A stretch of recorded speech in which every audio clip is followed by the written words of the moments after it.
Serge Pépéno on the beat. Salut tout le monde, on se retrouve aujourd'hui pour une nouvelle vidéo. Donc je vous reviens aujourd'hui avec une petite story time. Je viens vous expliquer la fois où est-ce que la police m'a retrouvé. Donc je vous explique. Il y a 4 ans de cela, j'étais dans un centre de jeunesse. Je ne sais pas si vous savez c'est quoi, mais pour les gens qui sont au Canada en fait, je sais pas si vous savez c'est quoi la DPJ. En fait, c'est quoi? La DPJ, c'est un centre de jeunesse. C'est fait pour les jeunes problématiques, pour les jeunes qui ont été abandonnés par leurs parents ou bien pour des jeunes qui ont des problèmes familiaux et tout consort. Ouais. Donc, il y a 4 ans de cela, moi, j'étais dans un centre de jeunesse parce que, voilà, je ne vais pas trop rentrer dans les détails, mais j'avais des petits problèmes de famille, vous voyez. Donc, voilà pourquoi j'ai été dans un centre de jeunesse. Et il faut savoir que j'ai été là-bas pendant 1 an. Et quand vous êtes là-bas, vous ne pouvez pas sortir. Vous allez à l'école dans le centre, à part quelques exceptions qui pouvaient aller dans des écoles à l'extérieur. Mais après, ça dépend de la raison pour laquelle vous êtes là-bas, en fait. Vous voyez, parce que chaque personne, en fait, chaque jeune sont là-bas pour des raisons différentes. Vous voyez? Donc, c'est ça, quoi. Pour ma part, quand je suis arrivée là-bas, je pouvais vraiment pas sortir, je pouvais pas aller dans des écoles à l'extérieur et tout, je pouvais que rester là, aller à l'école là-bas, je pouvais pas sortir, je pouvais rien faire du tout. Donc ça faisait 5 mois que j'étais là-bas, je sortais pas, c'était vraiment trop plate, j'en avais marre de sortir, de rester là en fait. Donc, qu'est-ce qui s'est passé, c'est que quand l'école a commencé, bien sûr, j'allais à l'école là-bas et j'ai rencontré une pote, on va l'appeler Brenda. Cette fille-là, on s'est rencontrés dans ma classe et on s'entendait trop bien, quoi. Et c'était grave ma pote, c'était ma bête de pote, on s'entendait trop bien, ouais. Et elle aussi, ça faisait 5 mois qu'elle était là-bas et elle, comme moi, elle sortait pas, elle trouvait ça trop plate. Donc là, on s'est dit, pourquoi pas faire un plan pour fuguer. Donc, faut savoir que là-bas, quand vous êtes là-bas, il y a des éducatrices, vous voyez. Ces éducatrices-là surveillent tout ce que vous faites. Vous pouvez vraiment pas faire des trucs en cachette. Elles doivent savoir tout ce que vous vous dites. En gros, elles vous surveillent trop. Elles vous collent à la peau. C'est vraiment affreux, quoi. Donc, quand on est en classe, on s'est dit, ouais, on va faire un plan pour fuguer. C'était quoi le plan? Le plan, c'était que, je me souviens, c'était un vendredi. Le plan, c'était que le lendemain, on allait faire comme si on va aller faire notre lessive, quoi, laver nos linges sales.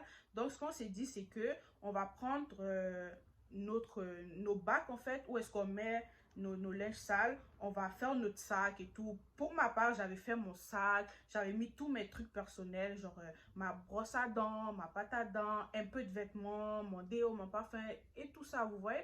Donc, j'avais tout mis mes trucs dans mon sac à main. Et ce que j'ai fait, c'est que j'ai pris mon sac à main, j'ai mis dans le bac à linge sale, j'ai pris des vêtements, j'ai mis par-dessus, j'ai pris des draps pour pas que les éducatrices remarquent que j'avais un sac à main dans mon bac à linge. Donc, c'est ça. Donc, le lendemain est arrivé et tout. Je suis venue avec mon bac. J'ai dit aux éducatrices que ouais, j'allais descendre en bas pour laver mon linge sale. Donc, je suis allée et tout.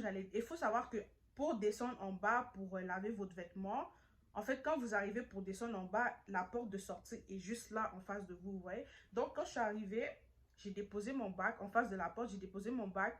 J'ai enlevé les draps et les vêtements qu'il y avait par-dessus mon sac. J'ai pris mon sac, j'ai poussé la porte et j'ai commencé à courir. Oh, guys, je pense que j'ai jamais couru comme ça de ma vie. J'ai commencé à courir. Et juste en face du centre, en fait, il y avait un arrêt de bus. J'ai été trop chanceuse. Quand je suis arrivée à l'arrêt de bus, en fait, le bus était là. Donc, je suis rentrée dans le bus et je suis partie. Donc, donc Brenda et moi, on s'était dit, ouais, quand on va partir, on s'était donné 1 heure. Donc, on s'est dit, quand on va partir, on va se retrouver dans un Tim Hortons qui n'était pas très loin du centre, en fait. Donc, quand moi, je suis arrivée au centre et tout, comment on appelle ça? Au Tim Hortons, Brenda était là et on était trop contente, guys. Comme, enfin, on était libre. Enfin, on pouvait aller voir nos amis et tout, vous voyez? Donc là, on s'est dit, ok, on va aller chez nos amis, quoi. Il faut savoir que dans ce temps-là, je sortais avec un gars, on va l'appeler Junior. Je sortais avec un gars et je sortais avec Junior et Junior avait un pote et son pote sortait avec Brenda, vous voyez. Donc, le truc, c'était quoi? Le truc, c'était que quand, euh, quand on fuguait, en fait, on ne pouvait pas rester à un endroit plus de 3 jours. Demandez-moi pas pourquoi, je ne sais pas. Même jusqu'aujourd'hui, je ne sais même pas. Quand tu fuguais, il ne fallait pas que tu restes à un endroit pendant 3 jours. Sinon, la police vous retrouvait, en fait. Je ne sais vraiment pas comment eux, ils faisaient ça, mais c'était trop fou, en fait. Donc, il y a un soir, on était chez un pote. Junior était là, j'étais là avec Brenda et son copain aussi était là et tout. On était là au calme et ça faisait le troisième jour qu'on était chez ce pote-là.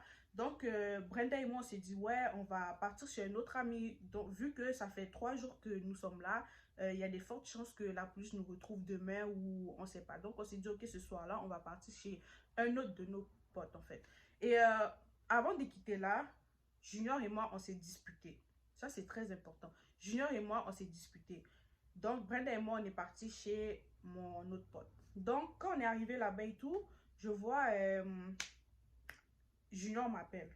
Il me dit, ouais, s'il te plaît, est-ce qu'on peut se voir? Je veux qu'on règle notre problème. Je ne peux pas dormir sans te parler et tout. S'il te plaît, est-ce qu'on peut se voir? T'es où? Là, je lui ai dit le coin où est-ce que j'étais. Parce que quand on était en fugue, on ne pouvait pas donner. En fait, quand vous êtes en fugue, vous ne pouvez pas donner à n'importe qui, même pas à n'importe qui, à personne, vous ne pouvez pas donner l'adresse où est-ce que vous êtes en fait, parce que vous ne savez jamais, ça se trouve, la police est avec cette personne-là et c'est un plan en fait, vous voyez quoi. Donc, il m'a demandé, ouais, t'es où et tout. Là, je lui ai dit le coin où est-ce que on était, mais je ne lui ai pas donné l'adresse. Là, il m'a dit, ouais, est-ce qu'il y a un McDo proche de où tu es? Et oui, effectivement, il y avait un McDo qui était proche. Donc, je lui ai dit, ouais, il y a un McDo et tout. Là, il m'a dit, ok, est-ce qu'on peut se retrouver là-bas? Parce que je veux vraiment qu'on règle notre problème et tout, et tout, et tout. J'ai dit, ok, il n'y a pas de problème. Là, il m'a dit, ouais, je vais être là dans 10 minutes, je viens en voiture et tout. Donc, prépare-toi et on se rejoint là-bas. Je lui ai dit, ok, je me suis préparée et tout. Et il faut savoir qu'il était minuit. Le pote chez qui Brenda et moi on était, il m'a dit, ouais, Ashley, je ne veux pas te laisser sortir dehors la nuit comme ça toute seule. En plus, c'était en hiver. Il m'a dit, ouais, je ne vais pas te laisser sortir dehors comme ça tout seul. Donc, je vais aller t'accompagner au McDo. Une fois arrivé au McDo, on va faire comme ça, on ne se connaît pas pour pas que ton mec, en fait, pense bizarre, tu vois. Donc, je suis arrivée au McDo et tout avec mon pote. Je vois, Junior, il n'est pas là. Je me dis, oh, comment il n'est pas là? J'ai commencé à trouver ça bizarre. J'avais un mauvais pressentiment, en fait. Je suis allée voir mon pote. Je lui ai dit, ouais, on s'en va parce que mon mec, il n'est pas là, en fait. Et je commence à trouver ça bizarre. Donc, on s'est dit, ok, on va partir. Donc, quand on sort du McDo, il y avait comme une ruelle. Donc, il y avait comme, comment on appelle ça? Il y avait genre une route. Vous voyez les genres de route où est-ce que quand vous tournez, la personne qui est comme ça ne peut pas vous voir. Donc, quand on est sorti du McDo, on allait faire comme ça. Et moi, je me suis retournée pour regarder en arrière et j'ai vu une voiture de police. Oh, comment j'ai couru et j'étais stressée. J'étais trop stressée. J'ai commencé à courir. En plus, c'était en hiver et c'était la galère. Je courais. Et à un moment donné, je suis allée me cacher derrière. Vous voyez en hiver, où est-ce que les voitures se stationnent en dessous d'un truc blanc pour protéger leur voiture de la neige, pour pas que la neige vienne sur leur voiture. Je ne sais pas si vous voyez de quoi je parle, mais bon. Je suis allée me cacher en arrière d'une voiture et j'étais là et tout. J'étais grave stressée. Je savais même pas mon pote était où parce que lui, il est allé au nord. Moi, j'étais au sud. Je sais même pas il était où parce que chacun, on a pris nos routes en fait. Donc, je suis allée me cacher derrière. J'étais trop stressée. J'étais tellement stressée. Je me disais, oh my God, imagine s'il me retrouve, qu'est-ce que je vais faire? Et il faut savoir aussi que quand Brenda et moi, on a fugué, notre plan, c'était quoi? Je pense qu'on avait 14 15 ans. Notre plan, c'était que ouais, on allait rester en fugue jusqu'à nos 18 ans, comme ça, ils allaient juste arrêter de nous chercher parce que là, on allait être majeur. Parce que les centres de jeunesse, c'est pour les mineurs, en fait. Dès que tu es majeur, on te laisse partir, on t'aide à trouver un appartement et tout, et tout, et tout. Donc, c'était ça notre plan. Là, j'étais comme, non, oh my God, j'espère qu'ils ne vont pas me retrouver parce que moi, vraiment, mon plan, c'est de rester en fugue jusqu'à mes 18 ans et ensuite me trouver un petit boulot, avoir mon appartement et continuer ma vie, en fait. Donc là, j'étais derrière la voiture, j'étais cachée, je stressais ma vie. À un moment donné, j'entends comme une voiture se stationner sur la rue et j'entends une porte claquer. Là, j'entends quelqu'un qui me dit, ouais, tu peux sortir de ta cachette, on sait que tu es là en fait. Oh, guys, j'étais trop déçue. J'étais trop déçue qu'on me retrouve comme ça. Effectivement, c'était la police. Là, je suis venue, ils m'ont pris et tout. Là, ils m'ont dit, ouais, on sait que tu sais où est-ce que Brenda est. Ils ont commencé à me menacer. Ouais, si tu ne dis pas Brenda est où, tu vas avoir tu vas avoir des sérieux problèmes, blablabla. Bla, bla. Et vu que je devais retourner chez mon pote parce que mes affaires étaient là-bas et je devais récupérer mes affaires. Et Brenda aussi était là-bas. Donc, on n'avait pas le choix de retourner là-bas. Et quand je suis arrivée là-bas, je suis allée voir Brenda. Ben, la police est rentrée dans la maison avec moi et on nous a pris nous deux. Et oui, il y a quelque chose que j'ai oublié de vous dire. Vous voyez quand Junior m'a appelé pour qu'on se retrouve au McDo pour se parler, soi-disant, quand je suis sortie de la maison, vous voyez, j'avais un téléphone, mais je n'avais pas de ligne téléphonique. Sans Internet, on ne pouvait pas me rejoindre en fait. Donc, directement que je sois sortie de la maison, le mec Brenda a appelé Brenda pour lui dire, dis à Ashley de ne pas sortir parce que c'est un plan. La police était ici et ils sont en route en fait pour venir vous prendre en fait. Et Brenda elle-même aussi, elle ne pouvait pas sortir pour me dire, ouais, Ashley revient et tout. Sinon, elle allait se faire prendre, vous voyez. Donc, c'est ça. Donc, dès que je suis sortie, son mec, le mec de Brenda l'a appelé directement pour dire, oui, dis à Ashley de ne pas sortir. Mais moi, j'étais déjà sortie. Et c'est ça, en fait. Ce qui s'était passé, c'était que la police est allée où est-ce qu'on était. Vous voyez quand je vous ai dit, ouais, on était chez un de nos potes avec mon mec et le mec à Brenda. Où est-ce qu'on était avant d'aller chez mon autre pote? Je ne sais pas si vous me suivez. Donc, ce qui s'est passé, c'est que quand nous, on est parti de là, 1 heure de temps à peu près après, la police est arrivée là-bas. Une chose qu'on n'était pas... Ben, on a fini par nous retrouver de toute façon, mais bref. Dès qu'on est quitté de là, 1 heure de temps après, la police est arrivée là-bas. Et ils ont commencé à menacer les gars. Ils ont commencé à menacer mon copain, quoi. Ils ont dit, ouais, on sait que les filles étaient ici avec vous et tout. Si vous ne nous dites pas, elles sont où? Vous allez avoir des problèmes. Il faut savoir que nous, on avait 15 ans, mais moi, mon mec, il avait 18 ans, vous voyez. Donc, ils ont commencé à menacer mon mec. Ouais, en plus, tu sors avec une mineure. Là, tu es majeur. Tu vas avoir des sérieux problèmes. Tu peux faire la prison et tout. Et lui, il a eu peur, quoi. Il n'avait pas le choix de dire où est-ce que j'étais. Donc, quand il m'a appelé, la police était à côté. Mais moi, je ne savais pas. La police était à côté de lui. Et la police lui mettait la pression, en fait, d'essayer de me retrouver, en gros. Donc, c'est ça qui s'est passé. Donc, quand la police et moi, nous sommes arrivés chez mon pote, quoi, parce que je vais prendre mes affaires. En même temps, Brenda était là, la police nous a pris et tout. J'étais grave déçue. Oh my God, je vous jure, là. Bref, là, ils nous ont... Et quand la police nous a retrouvés, ils ont appelé le centre pour dire, ouais, on vient de retrouver les filles et tout. Est-ce que vous voulez qu'on les ramène au centre ou vous voulez qu'on les ramène dans un autre centre là? Ils ont dit, ouais, là, ça fait 1 mois qu'elles sont en fugue et tout. Elles ne peuvent pas revenir ici comme ça. Ce qu'elles ont fait, c'est très, très, très grave et tout, et tout, et tout. Vous pouvez les ramener dans un autre centre. Et ils nous ont ramenés dans un autre centre qui était... Genre, c'était un centre tellement fermé qu'on aurait dit une prison pour jeunes, quoi.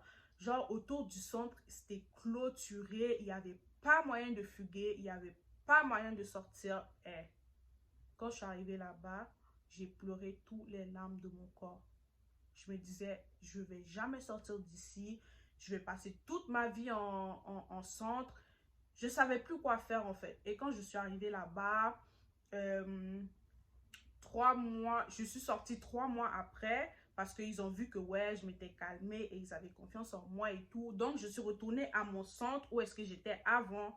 Et il faut savoir que où est-ce que moi j'étais avant, c'était quand même ouvert quoi. Vous voyez, comme j'ai fugué facilement, vous voyez, c'était quand même ouvert comparé à où est-ce que j'étais quand la police m'a retrouvée en fait.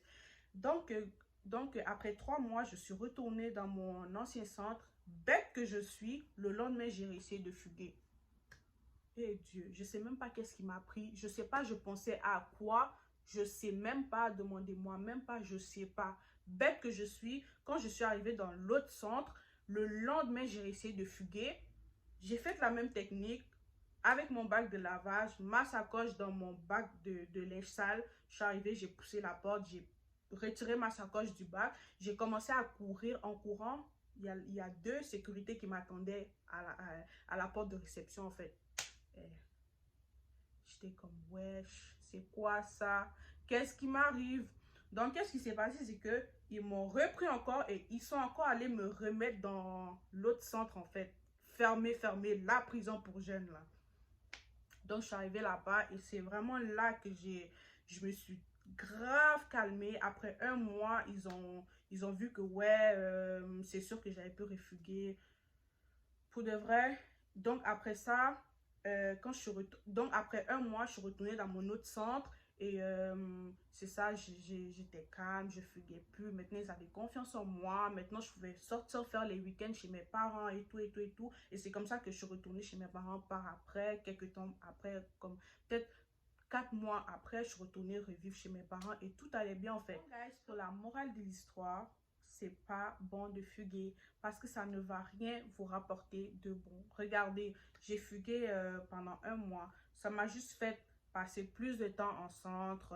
Alors que si je serais restée tranquille, si j'aurais écouté les éducatrices, si j'aurais fait tout ce que j'avais à faire, je serais retournée chez mes parents peut-être après 6, 7 mois. Vous voyez, je serais retournée chez mes parents au calme. Mais j'ai fugué, ça m'a rapporté quoi? Ça m'a rien rapporté de bon. Franchement, guys, c'est vraiment pas bon de fuguer. Vaut mieux faire vos affaires. Même si les parents vous énervent, même s'il se passe quoi, fuguer, c'est pas la solution. Franchement. Parce que ça ne va rien vous rapporter de bon. Et au contraire, même si vous fuguez, si vous arrive quelque chose dehors, qu'est-ce que vous allez dire? Donc, franchement, guys, écoutez vos parents, écoutez vos éducatrices, je sais pas. Et tout va bien aller en fait. Ça, c'est sûr. Si vous faites ce que vous avez à faire, si vous faites vos affaires, tout va bien aller. En tout cas, fuguer, c'est pas la solution. Donc, c'est ça. J'espère que vous avez aimé la vidéo. Dites-moi en commentaire si vous voulez plus de story time parce que, je vous dis là, ma vie, c'est un film en fait. Il y a trop de choses de ouf, de malade qui se passent dans ma vie. Dites-moi en commentaire. N'hésitez pas à me dire en commentaire si vous voulez que je fasse plus de story time. Donc, j'espère que vous avez aimé ma vidéo. Lâchez-moi des pouces bleus, partagez, commentez et on se retrouve à la prochaine. Bisous!